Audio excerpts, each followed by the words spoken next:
Hello, Brent Sermon here, Midlands Home Inspections. Performing a home inspection downtown Omaha today.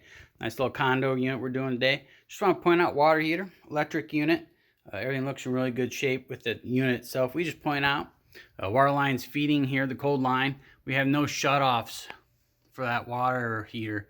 So if you have to replace that water heater, any servicing needs to be done to that water heater, we got to shut water off the entire condo unit itself.